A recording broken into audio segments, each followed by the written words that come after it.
Assalamualaikum warahmatullahi wabarakatuh. Gimana teman-teman? Kabarnya sehat selalu ya untuk kita semua. Buat kalian nih, buat lu semua yang sudah telat bayar pinjol, jangan panik. Ada kunci buat bebas dari jeratan. Jadi simak video ini sampai habis. Nah, buat lu yang lagi telat bayar, merasa hidup lu nggak akan pernah lepas dari lilitan utang ya, percaya deh. Banyak dari kita yang ngerasain hal yang sama atau pernah merasakan hal yang sama. Tapi ada satu hal yang bikin lu nggak akan bisa lepas seumur hidup dari pinjol. Kecuali lu hilang dari dunia ini. Dan gue jamin 100% ini valid. Nah, lu gak akan bisa lepas kalau lu gak ngilangin dan ngindarin beberapa hal ini dari diri lu. Nah, lu tahu nggak, masalah utama yang bikin lu terjerat pinjol itu bukan cuma soal duit yang gak ada. Justru yang paling bahaya itu pikiran lu sendiri. Ya, gue selalu bilang di video-video sebelumnya, itu pikiran lu sendiri. Lu lebih sibuk mikirin kapan data lu mau disebar data, kapan DC datang ke rumah. Nama baik lu bakal hancur atau gimana. Padahal seharusnya fokus lu tuh gimana cari duit. Bukan masalah ketakutan hal-hal yang belum tentu kejadian. Coba deh sekarang lu renungin. Saat lu telat bayar, masalahnya kan keuangan. Karena memang nggak ada duit. Mungkin lu di PHK atau baru resign. Tapi yang lu pikirin malah hal yang menakutkan tentang DC. Apa untungnya mikirin itu? Nama baik.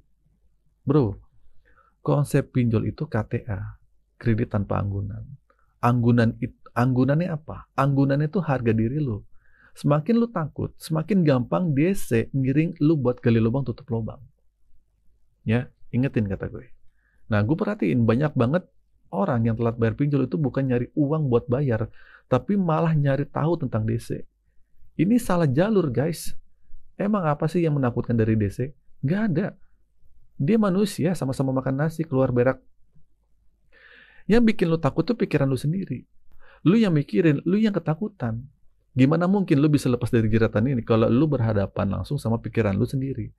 Pikiran jahat yang ngebayangin asal lu disita, diproses hukum, atau orang sekitar lu tahu atau dipermalukan. Lawan terberat itu pikiran lu sendiri, bukan galbainya. Nah, galbay itu simple, tinggal gak usah bayar udah selesai. Ganti nomor silahkan. Tapi balik lagi, kenapa sih lu bisa pinjol? Jawabannya karena lu saat itu nggak punya uang. Atau mungkin lu pengen beli sesuatu, akhirnya ya karena konsumtif lah. Terus juga kenali juga kenapa lu nggak bisa bayar. Karena lu nggak punya duit kan. Berarti masalahnya itu di uang. Jadi kenapa lu masih mikirin kapan DC datang? Daerah mana yang mau dikunjungin? Sebar data atau enggak? Ini udah lari dari kenyataan namanya. Kalau pikiran kayak gini nggak lu keluarin dari diri lu, gue jamin seumur hidup lu nggak akan lepas dari jeratan ini. Ya, karena lu nggak ikhlas menerima takdir hari ini. Lu harus ikhlas dong. Ini kenyataan. Ini jalan hidup yang harus lu jalanin. Lu bilang nggak mau terjebak pinjol, tapi faktanya lu udah terjebak. Lu bilang nggak mau galbay, tapi faktanya kehidupan ngajak lu buat galbay. Apa lu mau hindari? Ya kan enggak. Nah, terus apa sih resiko sebenarnya dari galbay pinjol? Risiko sebenarnya adalah ketakutan yang disumbang dari pikiran lu. Lu akan berlawanan dengan diri lu sendiri sampai detik ini. Nah, gue perhatiin ya, semua yang berhasil lepas dari pinjol itu karena mereka mampu melawan pikiran mereka sendiri. Jadi kalau lu pengen lepas dari jeratan pinjaman online, lu harus fokus bekerja dan berusaha. Ya, kerja dulu kumpulin uang, saat itu boleh bayar atau dicicil atau dinegosiasi lah. Kesampingkan dulu semua ketakutan lu. Kesampingkan semua drama-drama yang lu ciptain. Jangan terlalu percaya sama pikiran buruk yang ada. Persetan dengan omongan orang sekitar. Nah, satu-satunya orang yang bisa menyelamatkan hidup lu itu lu sendiri. Orang lain cuma bisa ngingetin. Praktiknya cuma ada di tangan lu. Baik atau enggaknya jalan hidup lu itu tergantung sama diri lu sendiri. Jangan salahin orang lain, jangan salahin pinjolnya, jangan salahin siapa-siapa. Serahkan diri lu sendiri dan ubah jalan hidup lu.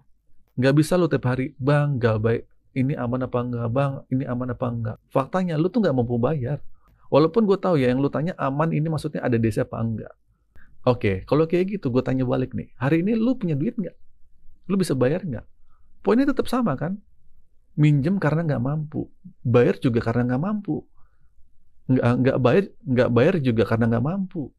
Gimana caranya sesuatu yang nggak mampu ini jadi mampu? Nah, ini PR buat lo. Terus tentang masalah ada orang katanya mau hapus data sama backup data. Nah, jangan sibuk mikirin jasa-jasa yang nggak jelas.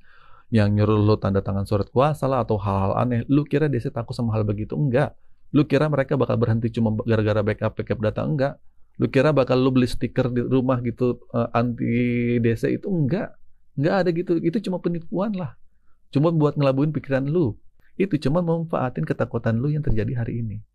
Kalau lu pengen lepas dari jeratan pinjaman online, ubah mindset lu, ubah cara berpikir lu, hadapi dengan gentleman. Dan lu katakan di hati lu, oke, gua nggak mampu bayar. Berbarengan dengan itu, kita harus siap. Ya, gua tampung resikonya. Itu namanya gentleman. Kalau lu pengen gabay tapi nggak ditagih, nggak ditelepon, nggak ada yang mau ngehubungin atau nggak mau disebar data, ya lu pinjam aja sama bapak lu. Atau teman-teman lu, ya sama teman juga kadang ditagih kan. Tapi ini ranahnya ranah pinjol, men. Jangan jadi orang egois demi menyelamatkan hidup lu buat masa depan. Ya. Gunakan pikiran lu sebagaimana mestinya. Jangan cuma lu paksa mikirin hal-hal buruk. Bang, gimana kalau DC datang ke rumah? Saya nggak ada duit nih, Bang. Jelasin dong, Bang. Dan lu harus bolak-balik juga pernyataan ini. Kalau lu bilang gimana seandainya DC datang ke rumah, tiba-tiba dia diteriak-teriakin. Coba kita balik. Kita bisa kok bikin pernyataan yang melatih semangat kita. Ini bisa ngebentuk pikiran positif buat ke depannya. Lu malah mikirin hal-hal pahit. Gue paham banget ya, lu semua lagi di level penyesalan yang sangat tinggi. Kebaperan yang sangat tinggi. Tapi nggak gitu juga caranya, men. Kalau lu mau lepas, ubah cara berpikir lo. Satu-satunya kekuatan pinjol itu ada di tangan lo. Di handphone lo. Nah, handphone itulah yang mereka pakai buat nekan, ngancam, ngirim somasi. Kalau itu sudah nggak ada, ya selesai. Tinggal lu pelan-pelan bekerja, berusaha, kumpulin uang lu, nanti negosiasi. Kalau lu bilang udah kerja tapi hasilnya juga nggak ada, Bang, ya udah, apa boleh buat. Yang penting kita udah usaha. Rezeki itu tahu di mana kita nggak tahu di mana rezeki. Nah, tugas kita cuma kerja dan berusaha. Berusaha aja nggak wajib berhasil kan, apalagi cuma mikir doang. Jadi kesimpulannya, buat lo yang pengen lepas atau dari pinjol, udah deh putus komunikasi, ganti nomor WhatsApp, email, supaya teror itu nggak ada lagi. Dan paling penting perbaiki jalan pemikiran lo.